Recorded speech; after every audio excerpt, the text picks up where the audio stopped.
ခေါ်ပါတယ်လေလွမ်းစရာကောင်းဖို့ချစ်သူရဲ့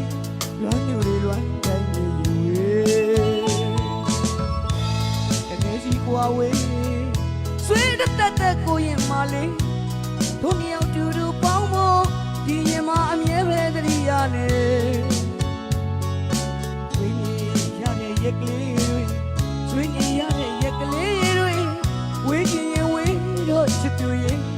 ဆွေးကပါတွေကဆောင်ချူရဲ့